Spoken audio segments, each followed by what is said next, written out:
আসসালামু আলাইকুম রহমতুল্লাহি ওয়া বারাকাতুহু। ইপসন L3110, 3210 ও 3250 প্রিন্টার ম্যাক্সিমাম সময় একটি কালার নিয়ে সমস্যা হয়।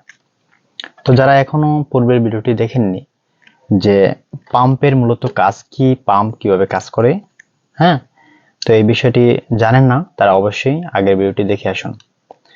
তো এখানে যে প্রিন্টারটি দেখতেছেন, আমি আগের ভিডিওতে বলছি এটা মূলত একটি বডি, তো ফ্রেশ বডি। এই বডিতে কিভাবে কি ফিটিং করতে হয়, কিভাবে পার্টস স্থাপন করতে হয়, কোন পার্টসের কি কাজ, এই বিষয়ে কিন্তু সম্পূর্ণ বিষয় শেখানো হবে, তো স্টেপ বাই স্টেপ। তো প্রতিটি বিষয় যদি আপনি মনোযোগ সহকারে দেখতে পারেন, আমি আশা করি 3110, 3210 ও 3250 প্রিন্টারে যে আপডেট মডেল যে প্রিন্টারগুলো থাকে, এই আপডেট মডেল প্রিন্টারে কিন্তু সমস্যা আপনি সমাধান করতে পারবেন। তো চলুন কথা না বাড়িয়ে শুরু করা যাক। তো আগের ভিডিওতে দেখেছিলাম কিভাবে কি এই পর্যন্ত ফিটিং করতে হয়, তো এই ভিডিওতে দেখাবো এই যে পাম্পটি থাকে, পাম্পটি সম্পূর্ণ কিভাবে সেট করতে হয়। তো দেখুন এইখানে আরেকটা বিষয় বলে রাখি, এই যে পাম্পটির এই রেবনটি, দুঃখিত, এখানে যে ইটা আছে কি বলে পাইপটি ফিটিং করবেন। ফিটিং করার পরে লাস্ট মুহূর্তে এখানে প্যাচ দিয়ে নেবেন। এই যেটা প্যাচ, এইখান থেকে এই পর্যন্ত একটা প্যাচ আসবে। প্যাচটি আসার পরে এইভাবে দেখুন, এখানে জাস্ট এইভাবে একটা প্যাচ দিবেন। প্যাচ দেওয়ার পরে এই যে এখানে কিন্তু লক আছে, হ্যাঁ, এই লকটা কিন্তু আটকেই দিবেন, না হয় কিন্তু হবে না। আটকানোর পরে দেখুন এখানে এইভাবে আটকানো শেষ। এখন আমরা যে কাজটি করব তা হলো, এই যে পাম্প থাকে, পাম্পের যে রোলারটি থাকে, জাস্ট এই রোলারটি আমরা দেখুন এখানে এই যে এইভাবে থাকবে, এইভাবে আমরা আটকাবো।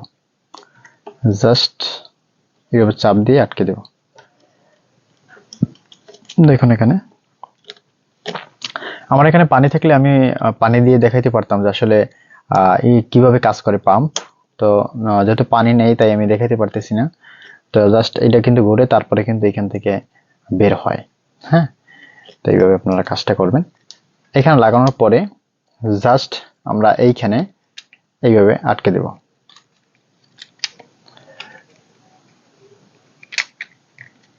এটা কিন্তু একটা পাম্প কিভাবে কি কাজ করে তা দেখানোর চেষ্টা করলাম। এরপরে এই দেখুন এখানে কিন্তু এখনো আটকায় নেই, জাস্ট এখানে কিন্তু একটু এলোমেলো অবস্থায় আছে। তো এই যে এলোমেলো অবস্থায় থাকলে কিন্তু হবে না, অবশ্যই সুন্দর ও কেয়ারফুলি ভাবে কাজটা করবেন, নয় কিন্তু হবে না। জাস্ট এইভাবে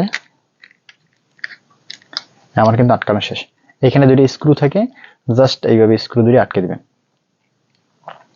তবে হ্যাঁ, পাম্প রিপেয়ার কিভাবে করে, যদি আপনার কাছে নতুন কোনো পাম্প না থাকে, পাম্প মূলত কয়েকটা কাজ করে। এক হলো কালি টানে, এবং পাম্পের কারণে কিন্তু আপনার ইরোরও দিতে পারে। তো ইরোর কোড আসলেও কিন্তু এই পাম্প থেকেও হয়। তো পাম্প যখন ঘুরতে পারবে না, যে পাম্পের সাথে যে রোলার থাকে, এই রোলারগুলো অনেক সময় ঘুরতে পারে না, এর কারণে কিন্তু এই ইরোর কোডটা হয়। তো অবশ্যই বি কেয়ারফুল। পাম্প কিভাবে কি কাজ করে এটা যদি না জানেন, তাহলে কিন্তু আপনি সার্ভিসিং এর কাজটা অনেকটাই করতে পারবেন না। তো লাগানো শেষে, লাগানোর পরে আমরা জাস্ট এটা এইভাবে ফিটিং করবো। এখানে আমার সম্পূর্ণ প্রিন্টার খোলা, তাই আপনাদের হয়তো বা বুঝতে অসুবিধা হইতে পারে যে আসলে এটা কিভাবে কি কাজ করে, তাই না? কিন্তু না, কোনোভাবে বোঝার অসুবিধা হওয়ার দরকার নাই, কারণ এটা আমি একটু যে দেখানোর চেষ্টা করবো যে আসলে এটা কিভাবে কি কাজ করে। আমি একটু জাস্ট এখানে দেখানোর চেষ্টা করতেছি। আপনারা এই যে এখানে থাকে লকটির সাথে লকটি আটকে দিবেন। এই আটকানো শেষ। এখন আমরা এই যে এইটা দেখুন এখানে কিভাবে কাজটা করে। আমি যদি এইভাবে এটা দেই, দেওয়ার পরে জাস্ট আমি যদি এটা ঘুরাই, এটা কিন্তু অটোমেটিকলি এই পাম্পটা কিন্তু ঘুরবে।